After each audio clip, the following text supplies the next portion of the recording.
jurado. Soy Leslie Fernanda Tamayo González. Yo les presentaré el tema frecuencia y manejo de quistes dentígeros en odontopediatría. Mi tutor fue el cirujano dentista Emilio Carlos Beltrán Lara. A continuación podemos observar de forma general el contenido del tema del que les hablaré el día de hoy. Sabemos que los quistes de origen dental suelen ser una de las patologías más comunes. Dentro de la clasificación de quistes odontogénicos del desarrollo podemos encontrar al quiste dentígero. Esta entidad patológica que es asociada a la retención de un diente no erupcionado y que ocupa el segundo lugar en cuanto a frecuencia.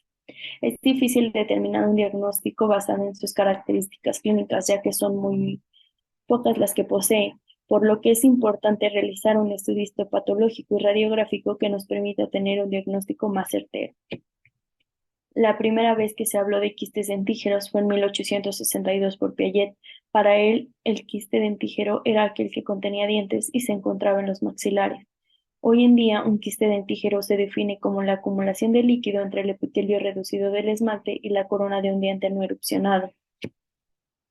Se sabe que un quiste dentígero se presenta con mayor frecuencia en la mandíbula y es asociado específicamente con la retención de terceros molares. Su presencia es frecuente durante la segunda y tercera décadas de la vida, siendo el sexo masculino quien los presenta con mayor predominancia.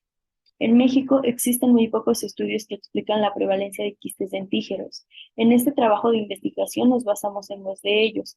El primero fue desarrollado por parte del Servicio de Diagnóstico Patológico Maxilofacial de la Facultad de Odontología de la UNAM. Los resultados de dicho estudio muestran que la presencia de quistes dentígeros durante la primera década de la vida es mínima, pero suele presentarse, y ocurre con mayor periodicidad en caninos superiores. El segundo estudio fue realizado en el año 2002 en el Laboratorio de Histopatología de la UAM Xochimilco, donde se recabaron 856 casos que permitieron comprobar que el quiste dentígero es el segundo con mayor prevalencia. Para hablar de su origen, debemos tomar en cuenta varias teorías que se han dado a lo largo de la historia, comenzando en 1885 con Malassez, quien dio a conocer que el origen de los quistes dentígeros es dado por la acumulación de líquido entre el epitelio reducido del esmalte y la corona de un diente no erupcionado, teoría que es aceptada hasta el momento. Sin embargo, otros investigadores decidieron basarse en dicha teoría y dar un concepto no muy alejado de ella, como Toma en 1941, quien menciona que su formación puede estar dada por la degeneración del retículo estrellado durante la posición del esmalte. De la misma forma, en 1970, Main sugiere que la obstrucción venosa y la compresión del folículo dada por el diente impactado induce a una mayor permeabilidad. Ben y Altini nos hablan de tres mecanismos. El primero menciona que su origen es resultado de la inflamación periapical a partir del diente predecesor. El segundo explica la fusión de dientes deciduos con folículos de sus sucesores permanentes. Y el tercero menciona la inflamación periapical como el factor que estimula la acumulación de líquido. Finalmente, en 2003, Marx y Steren explican dos teorías. La primera, en la que el quiste dentígero surge de la acumulación de fluidos entre el epitelio reducido del esmalte y la corona del diente, y la segunda que menciona que debido a la ruptura del retículo estrellado se comienza a acumular fluido entre el epitelio interno y externo, aumentando el volumen. Clínicamente, un quiste dentígero se observa como una inflamación circunscrita en el reborde alveolar.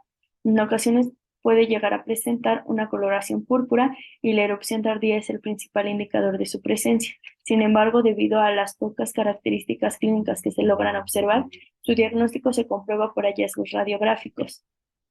Histológicamente, el quiste dentígero se encuentra revestido por epitelio plano escamoso estratificado no queratinizado. Este puede tener un grosor de 2 a 10 células, y debido a la presencia de inflamación podemos observar a dicho revestimiento hiperplásico, atrófico o ulcerado. En el interior del quiste dentígero encontramos al líquido quístico, que suele presentar variaciones en su color, aunque generalmente es amarillento. Este líquido está compuesto por ceroalbúmina, ceroglobulina, agua y leucocitos. En cuanto a sus características radiográficas, podemos observar una lesión radiolúcida unilocular con límites bien definidos por márgenes escleróticos bien circunscritos a la corona del diente. Esta lesión suele medir de 5 milímetros a varios centímetros. Para la realización de un buen diagnóstico, la biopsia resulta de mucha ayuda, ya que nos permite realizar la diferenciación con otro tipo de patologías. En el caso del quiste dentígero suele llevarse a cabo la biopsia de tipo incisional o excisional. La elección de esta se determinará de acuerdo a la dimensión de la lesión. La biopsia de tipo incisional está indicada en lesiones extensas y su objetivo es la remoción de una porción de tejido sospechoso y una parte de tejido sano que permitirá evaluar y dar un diagnóstico más certero, mientras que la biopsia de tipo excisional se usará en aquellas lesiones con dimensiones de menos de 2 centímetros, ya que nos permitirá remover completamente la lesión. La biopsia por aspiración también es importante en el diagnóstico de este tipo de patología, ya que nos permite analizar el contenido quístico de la lesión al realizar la aspiración del contenido. Existen diversas patologías que tienen características similares al quiste dentígero, por lo que es conveniente conocer la diferencia entre una y otra, permitiéndonos tener un diagnóstico más certero. El queratoquiste es una patología que en similitud al quiste dentígero se presenta durante la segunda y tercera décadas de la vida. Su predilección es por el sexo masculino. Sin embargo, histológicamente, este se encuentra revestido por epitelio con paraqueratina corrugada, y radiográficamente lo observamos como una lesión unilocular o multilocular con el borde esclerótico. El tumor odontogénico adenomatoide es una patología que también se presenta durante la segunda y tercera décadas de la vida. A diferencia del quiste dentígero, tiene la misma predilección por ambos sexos. Generalmente está relacionado a la refunción de caninos en el maxilar, e histológicamente lo podemos observar como mantos de células epiteliales. Radiográficamente se muestra como una lesión unilocular que rodea a un diente no erupcionado. El quiste de la erupción es la patología con mayor similitud en cuanto a características clínicas. Se presenta durante la primera y segunda décadas de la vida. Al igual que el quiste dentígero, suele presentar una coloración azulada en la zona de erupción. Histológicamente se observan células aplanadas o cuboidales. El mixioma odontogénico se presenta durante la segunda y tercera décadas de la vida. A diferencia del quiste dentígero, no tiene predilección por un sexo en específico. Suele ser indoloro y es asociado al acumulamiento de sustancia mucoide. Sin embargo, es fácil de diferenciarlo, ya que en comparación al quiste dentígero se observan zonas radiolúcidas separadas por tabiques óseos que asemejan a la lesión con burbujas de jabón. Para abordar el tratamiento de los quistes dentígeros, debemos comprender que existen dos tipos. El primero del que hablaremos es la enucleación. Esta técnica tiene como objetivo llevar a cabo la remoción completa de la lesión quística en una sola intervención. A continuación, explicaré los pasos para la realización de la técnica de enucleación. El primer paso es la anestesia. Recordemos que cualquier intervención quirúrgica requiere de la correcta aplicación de anestesia. Para el tratamiento de quistes dentígeros se utiliza la técnica regional. El segundo paso es la incisión. El diseño del colgajo será seleccionado a consideración del cirujano dentista que realice la técnica y según lo requiera la intervención. Sin embargo, se recomienda el colgajo de Neumann. Después de realizar la incisión de los tejidos blandos, podemos encontrarnos con dos posibles opciones. Una en la que la lesión quística no ha reabsorbido la cortical ósea externa, permitiéndonos tener un buen apoyo para realizar la separación del colgajo, y otra en la que la cortical ósea ya ha sido reabsorbida, encontrándonos de manera directa con la pared del quiste. Posterior a esto, con ayuda de una fresa redonda, se realiza la ostectomía de acceso, lo que nos permitirá llevar a cabo la enucleación con ayuda de una cureta de filo delgado. Después de realizar la extirpación del quiste, se deberá llevar a cabo el legrado de la cavidad. De ser necesario, se lima el hueso y posteriormente se revisa de manera cautelosa con el fin de evitar dejar restos de lesión quística. Finalmente, se realiza el cierre adecuado con puntos de sutura.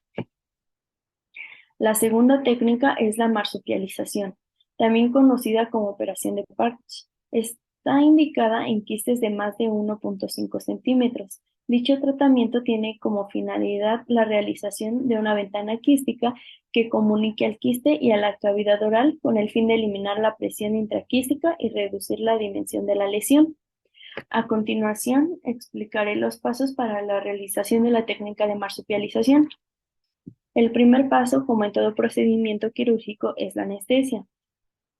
Posterior a esto, no se realiza un colgajo propiamente dicho, más bien se lleva a cabo la escisión de los tejidos blandos y de una porción de la pared quística con el fin de crear comunicación entre el quiste y la cavidad oral. Si la cortical no ha sido reabsorbida, entonces se crea un acceso con ayuda de instrumentos rotatorios. Una vez expuesto el quiste, se remueve una porción de la pared y se elimina el contenido quístico de la cavidad. Finalmente, se coloca una manguera gástrica dentro de la lesión con el fin de permitir la salida del líquido quístico. Esta se mantendrá con puntos de sutura de 4 a 5 semanas y la limpieza de la lesión se realizará mediante la irrigación de suero fisiológico a través de la manguera gástrica. Para concluir, el quiste dentígero se presenta como una de las entidades patológicas más frecuentes en nuestra práctica diaria.